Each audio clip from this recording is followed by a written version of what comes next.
हमनी के संस्कृति, हमनी के संस्कार सदा रहे हमनी के साथ।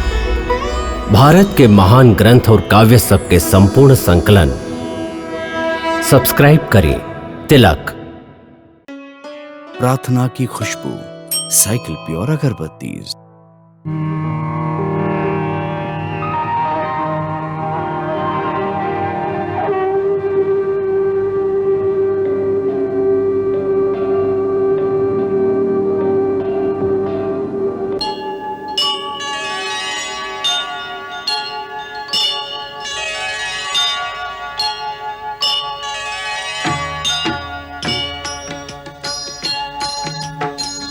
सीताराम चरित अति पावन, मधुर सरस अरु अति मन भावन।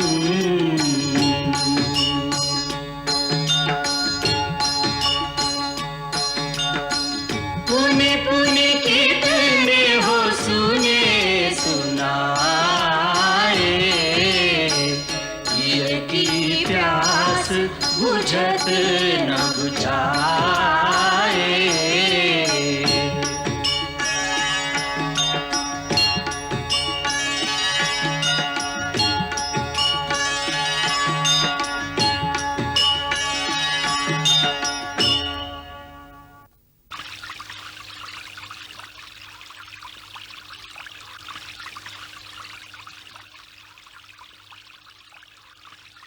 महाराज, आज के दिन आपके खातिर शुभ होखे। श्री राम के प्रतिज्ञा के अनुसार आज सूरज डूबे से पहले आप किष्किंधा नरेश होखब। ओकरा खातिर आपके अबही से बधाई होखे। हनुमान, हम यह चिंता में हैं। इमे चिंता के का बात है महाराज? महाराज ई सोचता रहे कि श्री राम बड़ा कठिन प्रतिज्ञा कर लेले हैं। काऊ ई जाना ताने कि बाली कितना बलशाली है। काऊ दोनों बाली के मार सकिए। हमरा तो विश्वास है कि अवश्य मरी है। महाराज, उनका श्री चरण में हम शंख और इस चक्र के चिन्ह देखले हैं। ऐसे सिद्ध होखेला कि वो स्वयं महाविष्णु के ही रूप हैं।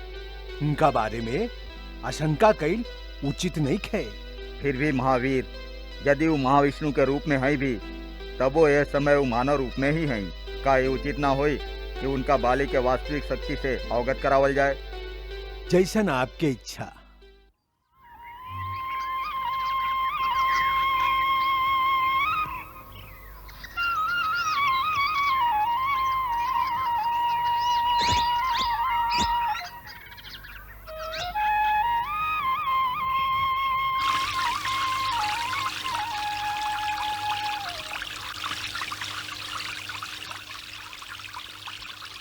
प्रभु, आई प्रभु, विराजी।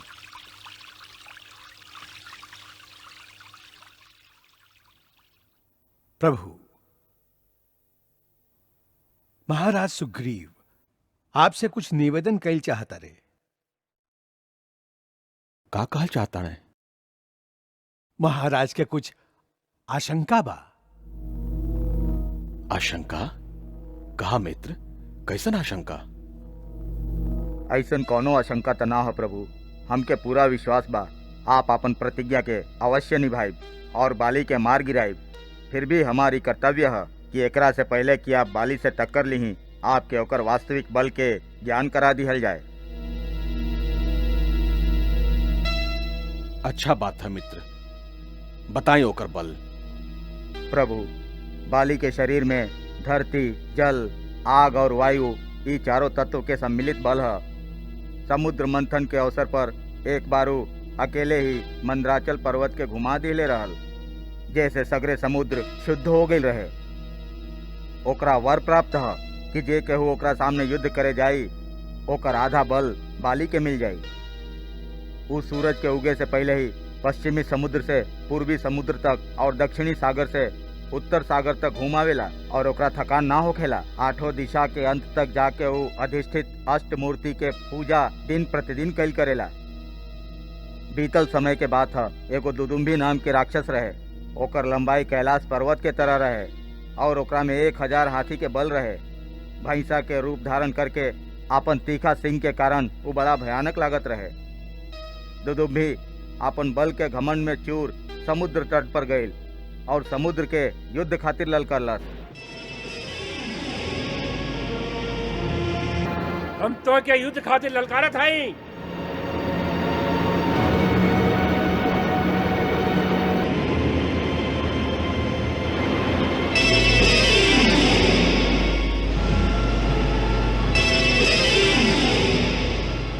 समुद्र उत्तर दिले, तू अपना सामान कोनो वीर योद्धा से जाके लड़ा। कहवा मिली ऐसा योद्धा? दक्षिण में वानरन के राजा बाली तोहार टक्कर के योद्धा बाड़न। ई सुन के युद्ध के इच्छा से दुंदुभी किष्किंधा के द्वार पर आके बाली के ललकारलस। बाली, ओ बाली, हम तो के युद्ध खातिर ललकारत हई। बाली बाहर निकल। बाली, ओ बाली, बाहर निकल। बाली शत्रु के ललकार कबो सहन ना करत रहे। वो वही समय नगर के द्वार पर आ गई और दोनों में एगो भयानक युद्ध शुरू हो गई।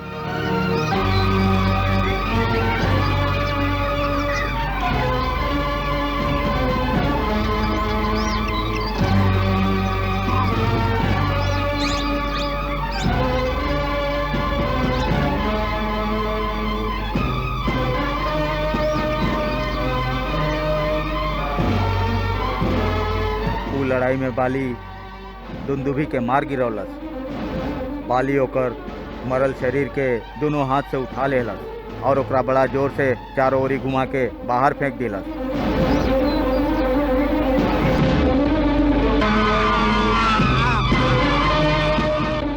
ओ गुफा के बाहर वन में तार के मोटा मोटा 7 गो पेड़ ह, जेकर शाखा चारों ओरी फैलल बा।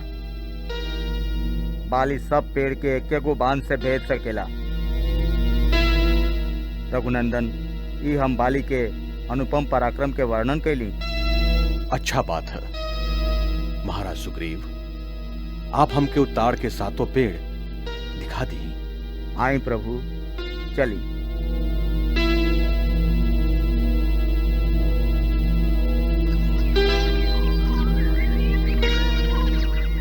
श्री राम जी, ऊ देखी तार के 7 गो पेड़। बाली के भुजा में इतना बल है कि जब वो बाण चलावेला तो ओकर बाण तार के पेड़ के भेद के पार निकल जाला।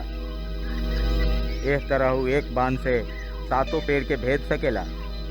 यदि आप ही पेड़ पर अपन बाण के परख ली तो अच्छा होई।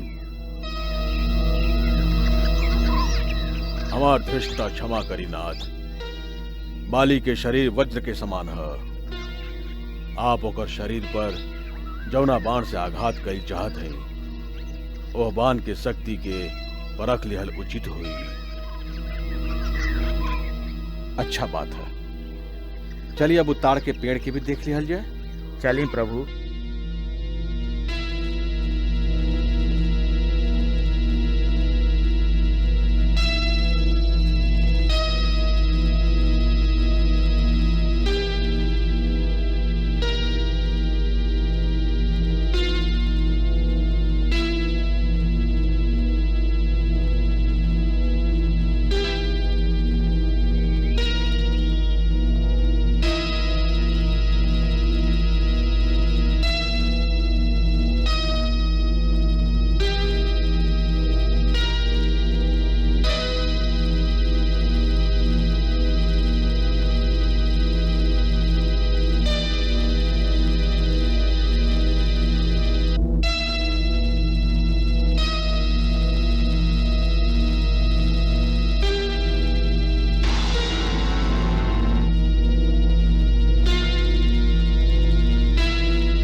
प्रभु के जय होखे।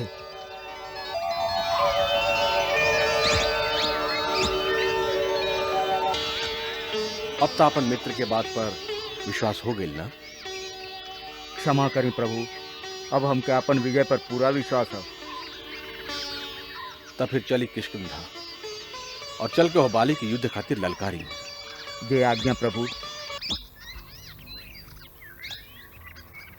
बाली, ए बाली, बाहर निकल, हम तो के ना छोड़ा बाली। आज हम तो से अपन अपमान के बदला लेवे आयल हई। हिम्मत बात बाहर निकल, हमरा से युद्ध कर। बाली, ए बाली, हिम्मत बात बाहर निकल। ये तो सुग्रीव की आवाज है। हाँ, ओकरे हो। इतना बरिस बाद अचानक का भाई लेकर आगे? बाली, ए बाली, बाहर निकल।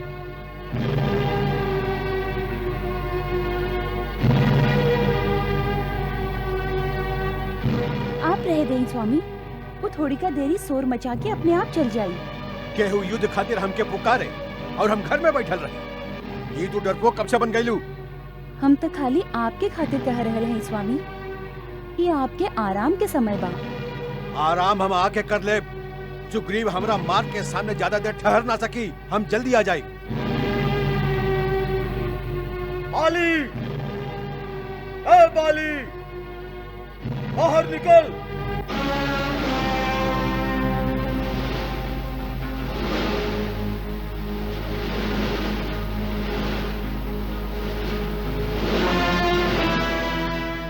बिल में लुकाइल चूहा, ई का तोह के मूर्खता सूझल। जो लुका जो जाके अपन ओही बिल में। बात मत कर बाली, युद्ध कर युद्ध। अच्छा तो चूंटी के भी आज पंख निकल आई। चल खुलल मैदान में। चल चल।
लक्ष्मण,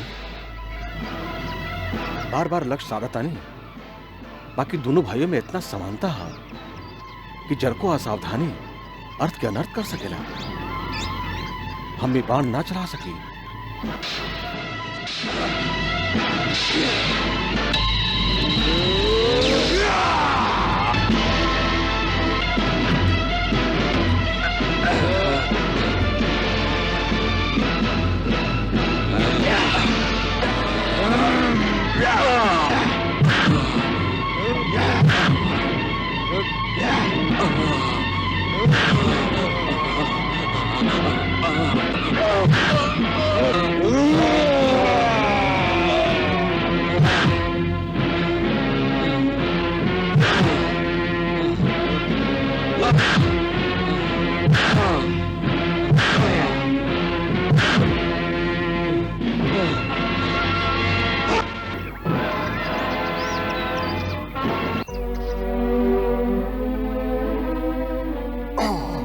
जामवंत, महाराज घबराए मत, सब ठीक हो जाएगी।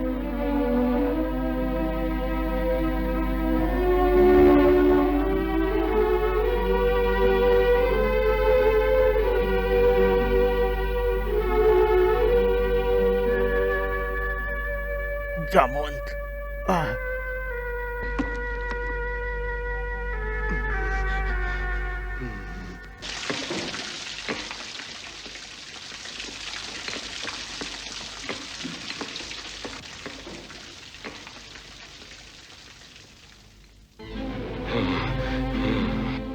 कैसन बड़ा मित्र?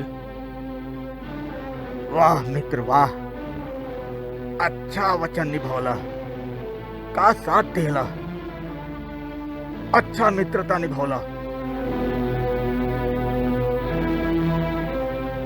का बहुत पीड़ा हो रहा बा?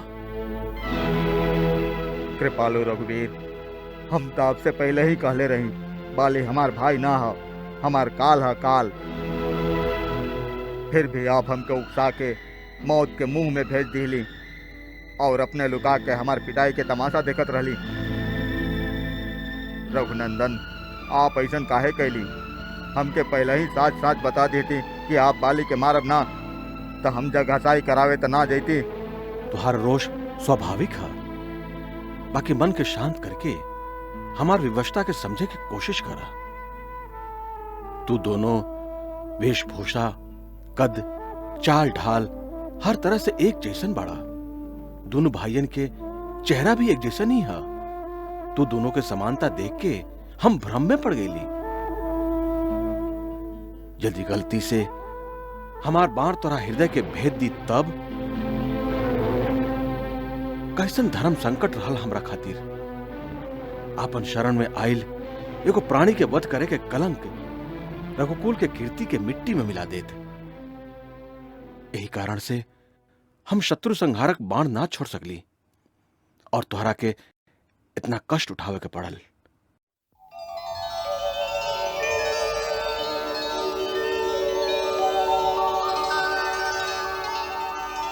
मित्र, अब तोहार घाव, तोहार पीड़ा कैसन बा? प्रभु, इतना चमत्कार हो गया प्रभु। हमके आपके स्पर्श करे से ही हमार पिछला सगरे पीड़ा सब दूर हो गई। एगो नया उत्साह और जीवन शक्ति के प्रवाह के संचार होके लगल। हमरे प्रभु श्री राम सुखधाम के वरद हस्त से मृत शरीर में भी सांस के संचार हो सकेला। श्री राम के महिमा अपरंपार है। हनुमंत, हमके एहलोक से परे पारलौकिक मत बनावा। ई तो खाली एगो मित्र खातिर, एगो मित्र के सत्य स्नेह और सद्भावना के प्रभाव है। बानर राज सुग्रीव तो खाली मित्र ही ना, इस समय हमार आश्रयदाता भी बाड़न। मित्र वत्सल, हमार प्राण आपके अधीन है, ऐसन कह के हमरा लज्जित मत करी। अब हमके आदेश दी, हमरा खातिर का कर्तव्य है प्रभु? अन्यायी अधर्मी बाली के प्रतिकार, फिर से ओकरा युद्ध खातिर ललकारा। लक्ष्मण जी भैया। तू निशानी खातिर एगो फूल के माला सुग्रीव के गला में पहरा दा, जिससे हम दोनों के पहचान सकी। जय आज्ञा भैया।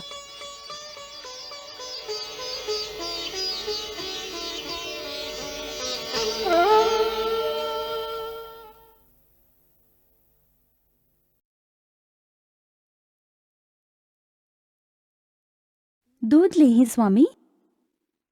बाली, कायर, लाज से डूब मर, युद्ध से भाग के पत्नी के अचरा में जाके लुका गईले। हिम्मत हा तो बाहर निकल। सुग्रीव तो के युद्ध खातिर ललकार रहल बा, बाहर निकल। ए बाली, तारा, आज तोहार बहन रूमा के विधवा भइल निश्चित बा। बाली के हाथ से ओकर भाई के वध के आज केहू न रोक सके। स्वामी, स्वामी, बरसाती नदी की तरह वेग से उमड़त क्रोध के काबू करके शांत मन से हमारे एगो विनती तो सुन ली स्वामी। ये क्रोध तो अब सुग्रीव के गर्दन तोड़ के ही शांत होई, तब कहिया जे कहे के बा। बाहर निकल बाली। देख लू, वो बैरी फिर दुआरे पर आके ललकार रहल बा। स्वामी, बैरी ना, आपके भाई है ऊ। भाई से भाई की लड़ाई हमेशा जग हसाई के कारण बनेला। संसार आप ही के दोस्त है, बड़ आप हैं स्वामी। बड़ छोट के भेद माई के गोदी तक सीमित रहेला। एक राज्य के दूगो राजा ना हो सके, वो चाहे भाई भाई काहे ना होकस। सुग्रीव स्वार्थी हा, वो लालची हा, सत्ता के मोह बा ओकरा। ओकरा सत्ता के मोह तो आपके सत्ता के नशा बा स्वामी। तारा, तू हमार पत्नी होके लांछन लगाओ तारू हमरा पर, कायर बनावे के चाहता रू हमके। न न न स्वामी, वीरन में वीर हैं आप। आपके सामना करे के शक्ति त्रिभुवन में केहू में नहीं खे। बाकी वीरता के वेग में विवेक शून्य हो गई विनाश के कारण बन सकेला स्वामी। क्या कर विनाश? नाथ, आवेश में मत आई, थोड़ी का सोची। आपके हाथ से मार खाके हार के रणभूमि से भागे वाला कौना बल पर आपके फिर से चुनौती दे रहल बा। अंगद हमके पहले ही सावधान कहले रहे। हनुमान दुगो मानव तपस्वियन के सुग्रीव के सहायता खातिर ले गईल हा। वो तपस्वी मानव पुत्र पहाड़ के तरह विशाल, अटल, अजय, बाली का अनिष्ट करिए। वो तपस्वी साधारण मानव पुत्र नहीं खे स्वामी, उनकर पूरा विवरण मिल गईल हा। जे स्वयं महादेव के धनुष तोड़ दिले, ताड़का और सुबाहु के वध कइले। वो असाधारण अलौकिक त्रिलोक विजेता राम ही आज सुग्रीव के सहायक बन गई बाड़न। उनके प्रोत्साहन पाके वो फिर आपके युद्ध खातिर ललकारा था स्वामी। सुग्रीव के ई गर्जन तर्जन युद्ध खातिर फिर से आगमन हमार मन में शंका पैदा कर रहल बा स्वामी। आपन अर्धांगिनी के बिनती मान ली ही। आज यह समय सुग्रीव से लड़े मत जाए स्वामी। देखा, राम के बारे में हम भी गुप्तचरण द्वारा पता कैले हैं। वो धर्म के रास्ता पर चले वाला और समदर्शी बाड़न, वो अधर्म के साथ ना दी है। मंगल भवन अमंगल हारी, प्रभु सुदशरथ अजिर बिहारी।